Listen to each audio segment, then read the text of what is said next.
هلته بهر څه ده لکه خلکو ته ټول ته لکه زه خپلې نه راپرېښودم چې راسم چې یعنې افغانستان یعنې یو د ښځو لپاره یا د خصوصا او لکه ښه سیف ځای نه دی داسې خو زه بیا هم راغلم ځکه ما وطن ده او غواړم چې خلکو سره مرسته وکړم نو دلته چې راغلم دا خو بالکل بل شان ده دلته د ښځو ډېر احترام ده هر څه کېږي هر څه د خیر ماشاءالله په ښه توګه روان دي او ډېره خوشحاله شوم خدای تعالی ته مې شکرونه ویستل چې د موږ وطن آزاده ده او په آزاده توګه هر څه په ښه توګه روان دي الحمدلله بشري بنسټونه دي یا نور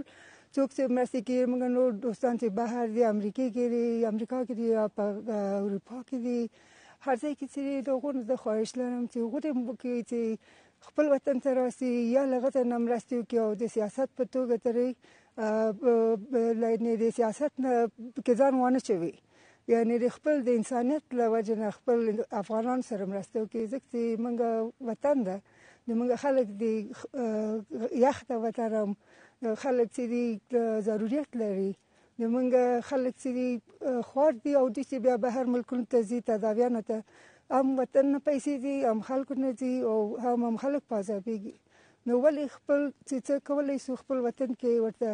راوړو یا وکولی شو چې دلته شی وي او سته هم ماشاءالله الحمدلله چې ومې لیده ماشاءالله د افغانستان اسلامي امارت چې ده هر څه ډېر په ښه توګه وړاندې بیایي نو زه خپل خو اوس خو ډېر وخت کم وخت پرون چې ما په خپل سترګو غوښته چې وګورم چې حالت څنګه دي زه ډېره خوشحاله یم شکر الحمدلله چې حالت ډېر ښه دي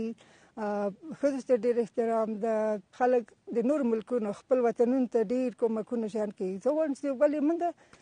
خپل وطن ته کومکونه کوو نورو ځایونو ته ځو نورو خلکو سره مرستې کوو موږ باید هغه ټول مرستې خپل وطن ته راوړو خپل خلکو ته حکومت چې ده په هر ځای کې ځي راځي خو موږ خوشبخته یو چې داسې حکومت راغلی اوس چې اسلامي ده او د شریعت او د اسلام په هغه کې خلک وړاندې ځي او هر څه ښه روان دي